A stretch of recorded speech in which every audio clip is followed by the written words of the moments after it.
আসসালামু আলাইকুম সুপ্রিয় দর্শক, সর্বশেষ আন্তর্জাতিক খবরে আপনাদেরকে স্বাগতম। আপনাদের সাথে আছে আমি মোহাম্মদ কাউসার। চলুন দেখে নেই শুরুতে আজকের সংবাদ শিরোনামগুলো।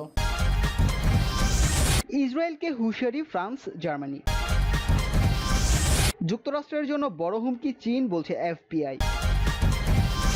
ট্রাম্প প্রশাসনের বিরুদ্ধে হার্ভার্ড বিশ্ববিদ্যালয়ের মামলা। বিশ্ব স্বাস্থ্য সংস্থাকে ট্রাম্পের হুমকি। লিবিয়ায় যুদ্ধবিরতিতে কাজ করছে রাশিয়া, তুরস্ক। তালেবান হামলায় 7 আফগান পুলিশ নিহত। আবারও খুলে দেয়া হচ্ছে ইরাক ইরান সীমান্ত। সুপ্রিয় দর্শক, এতক্ষণ দেখছিলেন সংবাদ শিরোনামগুলো। এখন আমরা চলে যাচ্ছি বিস্তারিত খবরে। ফিলিস্তিনের পশ্চিম তীরে নতুন করে ইসরায়েলি দখলদারিত্ব সম্প্রসারণ পরিকল্পনার কঠোর সমালোচনা করেছে ফ্রান্স ও জার্মানি সহ 4 দেশ। দেশগুলোর পররাষ্ট্র মন্ত্রীরা বলেছেন, এই পরিকল্পনা থেকে সরে না এলে সম্পর্কের ক্ষেত্রে ইসরায়েলকে এর ফল ভোগ করতে হবে।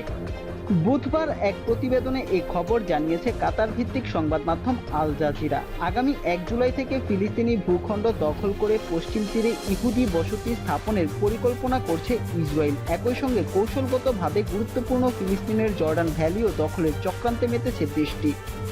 ইসরায়েল ঘেঁষা হিসেবে পরিচিত মার্কিন প্রেসিডেন্ট ডোনাল্ড ট্রাম্পের কথিত মধ্যপ্রাচ্য শান্তি পরিকল্পনায় এসব ভূখণ্ডে ইসরায়েলি দখলদারিত্বের স্বীকৃতি দেওয়া হয়েছিল। ইসরায়েলের প্রধানমন্ত্রী দপ্তর থেকে 1 জুলাই থেকে নতুন দখলদারিত্বের কোনো ঘোষণা এখন পর্যন্ত আসেনি। তবে দেশটির কর্মকর্তারা সংবাদ মাধ্যমকে জানিয়েছেন, বিষয়টি নিয়ে যুক্তরাষ্ট্রের সঙ্গে আলোচনা চালিয়ে যাচ্ছেন ইসরায়েলের নিরাপত্তা সংস্থার প্রধানরা। মঙ্গলবার এক ভিডিও কনফারেন্সের পর দেয়া বিবৃতিতে এই পরিকল্পনার নিন্দা জানান ফ্রান্স, জার্মানি, মিশর ও জর্ডানের পররাষ্ট্র মন্ত্রীরা। বিবৃতিতে বলা হয়, 1967 সালে অধিকৃত ফিলিস্তিনি অঞ্চলগুলোতে নতুন করে যে কোনো দখলদারিত্ব আন্তর্জাতিক আইনের লঙ্ঘন, এটি শান্তি প্রক্রিয়ার ভিত্তি নষ্ট করে দেবে। 4 পররাষ্ট্রমন্ত্রীর বিবৃতিতে বলা হয়, 1987 সালের সীমানার কোনো পরিবর্তন মেনে নেওয়া হবে না। দুই দেশের সমঝোতা ভিত্তি রেখে এ ধরনের পরিবর্তন গ্রহণযোগ্য নয়।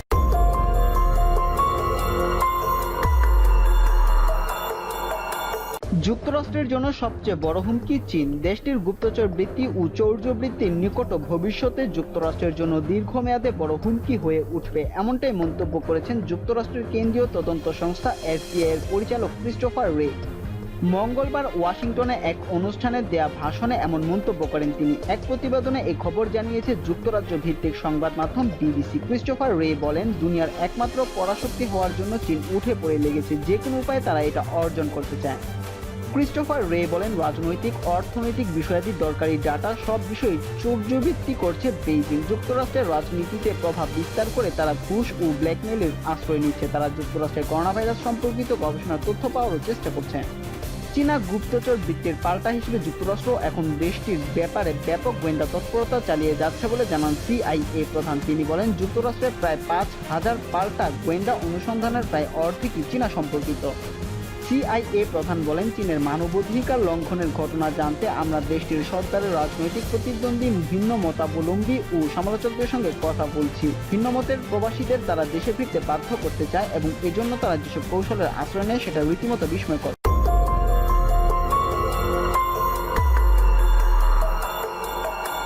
বিদেশি শিক্ষার্থীদের ভিসা ইস্যুতে প্রেসিডেন্ট ডোনাল্ড ট্রাম্প প্রশাসনের বিরুদ্ধে মামলা দায়ের করেছে যুক্তরাষ্ট্রের হার্ভার্ড বিশ্ববিদ্যালয় ও এমআইটি ইনস্টিটিউট অব টেকনোলজি। বুধবার বোস্টনের ডিস্ট্রিক্ট আদালতে দায়ের করা মামলায় গত 6 জুলাই ট্রাম্প প্রশাসনের দেয়া ঘোষণা স্থগিতের আবেদন জানানো হয়েছে। ওই ঘোষণাকে বেআইনি আখ্যা দেওয়া হয়েছে ওই আবেদনে। মার্কিন সংবাদ মাধ্যম ওয়াল স্ট্রিট জার্নাল প্রতিবেদন থেকে এসব তথ্য জানা গেছে। যুক্তরাষ্ট্রের বিভিন্ন বিশ্ববিদ্যালয়ের বিপুল সংখ্যক বিদেশি শিক্ষার্থী পড়াশোনা করছেন। তবে করোনা ভাইরাসের কারণে আসন্ন শিক্ষাবর্ষে এসব বিশ্ববিদ্যালয় যদি শুধু অনলাইনে ক্লাস নেওয়ার সিদ্ধান্ত নেয়, তাহলে এসব শিক্ষার্থীদের যুক্তরাষ্ট্র ছাড়া নির্দেশ দিয়েছে ট্রাম্প প্রশাসন। গত 6 জুলাই মার্কিন প্রশাসনের ঘোষণায় বলা হয়েছে, এই ধরনের ক্ষেত্রে শিক্ষার্থীদের হয় যুক্তরাষ্ট্র ছাড়তে হবে, অন্যথায় তাদের ফেরত পাঠানো হবে। ওই আদেশের বিরুদ্ধে মামলা দায়ের করেছে হার্ভার্ড বিশ্ববিদ্যালয় ও এমআইটি। আদালতে দাখিল করা নথিপত্রে বিশ্ববিদ্যালয়গুলোর দাবি, তারা গত মার্চ থেকে মার্কিন স্বরাষ্ট্র দপ্তরের নীতির উপর থেকে নির্ভর করে আসছে। ওই নীতিতে বিদেশি শিক্ষার্থীদের যুক্তরাষ্ট্রে অবস্থান ও নতুন শিক্ষার্থীদের সেদেশে যাওয়ার অনুমতি দিয়েছে। যুক্তরাষ্ট্রের বিশ্ববিদ্যালয়ে সুযোগ পাওয়া বিদেশি শিক্ষার্থীদের এফ ভিসা দেওয়া হয়। ট্রাম্প প্রশাসনের সাম্প্রতিক আদেশ অনুযায়ী যেসব বিশ্ববিদ্যালয়ে শতভাগ ক্লাস অনলাইনে চলবে, সেগুলো শিক্ষার্থীরা F1 ভিসা পাবে না এবং F1 ভিসা থাকলেও তারা যুক্তরাষ্ট্রে প্রবেশের সুযোগ পাবে না।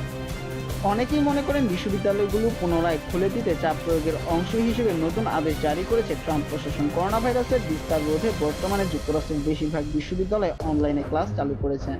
বসন্তকালীন সেমিস্টারের সব ক্লাস অনলাইনে সরিয়ে নেওয়ার সিদ্ধান্ত নেওয়ার পর হার্ভার্ড বিশ্ববিদ্যালয়কে আক্রমণ করেন ট্রাম্প। বিশ্ববিদ্যালয়ের ওই সিদ্ধান্তকে অদ্ভুত বলে আখ্যা দেন তিনি।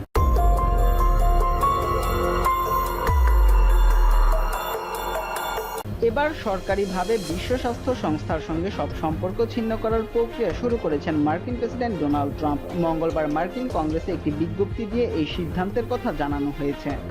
মাসখানেক আগেই বিশ্ব স্বাস্থ্য সংস্থাকে হাতের পুতুলের সাথে তুলনা করে সংস্থা থেকে বের হয়ে যাওয়ার ঘোষণা দিয়েছিলেন ট্রাম্প। মার্কিন প্রেসিডেন্টের অভিযোগ, বিশ্ব স্বাস্থ্য সংস্থার নিয়ন্ত্রণ পুরোপুরি চীনের হাতে। তাছাড়া করোনা রুখতে এবং করোনা পরবর্তী পরিস্থিতিতে যে সংস্কারের প্রয়োজন তা করে উঠতে পারেনি বিশ্ব স্বাস্থ্য সংস্থা। এর আগে ট্রাম্প বলেন, আমরা ওদের যে অতি প্রয়োজনীয় সংস্কারগুলো করতে বলেছিলাম সেগুলো ওরা করতে পারেনি, সেজন্যই WHO সঙ্গে সব সম্পর্ক ছিন্ন করছে। বিতর্কিত এই সিদ্ধান্তের জন্য এর আগেই বিশ্বের দরবারে সমালোচিত হয়েছেন মার্কিন প্রেসিডেন্ট ও রাষ্ট্রসংঘের মহাসচিব তাকে রাজনীতি ভুলে বিশ্ব স্বাস্থ্য সংস্থার সঙ্গে সহযোগিতা করতে অনুরোধ করেছেন। এবার ডেমোক্রেটরাও তার সিদ্ধান্তকে খামখেয়ালি বলে মন্তব্য করেছে। ডেমোক্রেটদের তরফে আমেরিকার প্রেসিডেন্ট পদপ্রার্থী জো বাইডেন বলেন, এই সিদ্ধান্তের ফলে আমেরিকাবাসীর কোনো লাভ হবে না, উল্টো আমরা একা হয়ে যাব। আমেরিকানরা তখনই নিরাপদ থাকবে যখন বিশ্বব্যাপী স্বাস্থ্য সুরক্ষার এই লড়াইয়ে তারা সামিল হবে। আমি নির্বাচনে জিতে আসার পর প্রথম দিনই ফের বিশ্ব স্বাস্থ্য সংস্থায় যোগদান করব।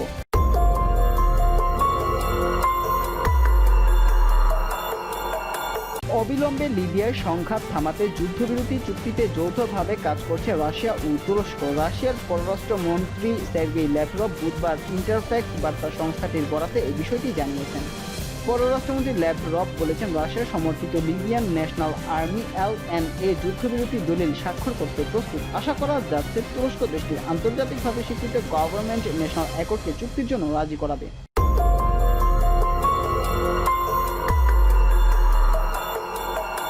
আফগানিস্তানে তালেবানের দুটি পৃথক হামলায় কমপক্ষে 7 আফগান পুলিশ নিহত ও 20 জন আহত হয়েছেন। বুধবার ঘটা ওই হামলার দায় স্বীকার করেছে তালেবান। এই মারাত্মক হামলা দুটি আফগানের দক্ষিণ অঞ্চলীয় কান্দাহার প্রদেশে ঘটেছে। আত্মঘাতী গাড়ি বোমা বিস্ফোরণের ফলে প্রথম হামলায় 3 পুলিশ মারা গেছে ও 20 জন আহত হয়েছেন। প্রদেশের গভর্নরের মুখপাত্র বাহির আহমদ তুরস্কের আনাদুলু এজেন্সিকে জানিয়েছেন, বুধবার ভোর 4টার দিকে শাহ ওয়ালি কোট জেলায় ওই বিস্ফোরণটি ঘটে। তিনি বলেন, জেলা পুলিশ সদর দপ্তরে পৌঁছানোর আগেই ওই হামলাকারীকে শনাক্ত করা হয়েছিল। পুলিশ বিল্ডিং থেকে কিছুটা দূরে বিস্ফোরণ ঘটেছে। তালেবান মুখপাত্র কারি ইউসুফ আহমাদি তার বক্তব্যে এই হামলার দায় স্বীকার করেছেন। তিনি বলেন, এটি ছিল তাদের কৌশলগত আক্রমণ। এছাড়াও গজনি প্রদেশের কাছাকাছি মাইন বিস্ফোরণের হামলার দায়ও স্বীকার করেছে তালেবানরা। ওই বিস্ফোরণে একজন ঊর্ধ্বতন কর্মকর্তা সহ 4 পুলিশ সদস্য নিহত হন। সরকারি বিবৃতিতে জানা যায়, নিহতরা ছিলেন দেহতিয়ার জেলার পুলিশ প্রধান ও 3 পুলিশ প্রহরী। এছাড়াও দক্ষিণ আফগানিস্তানের হেলমান্দ প্রদেশে একটি মর্টার হামলায় 2 জন নিহত ও 7 জন আহত হয়েছে। স্থানীয় আফগান ইসলামিক প্রেস জানায়, এখনো কোনো গোষ্ঠী এই হামলার দায় স্বীকার করেনি। যুদ্ধবিধ্বস্ত দেশ আফগানিস্তানে শান্তির প্রচেষ্টা স্থগিতের ফলে এই সহিংসতা দেখা দিয়েছে। এই সপ্তাহের শুরুতে রাষ্ট্রপতি আশরাফ গানি সতর্ক করেছিলেন, তালেবানের ক্রমাগত হামলা শান্তি প্রক্রিয়াতে গুরুতর চ্যালেঞ্জ তৈরি করবে।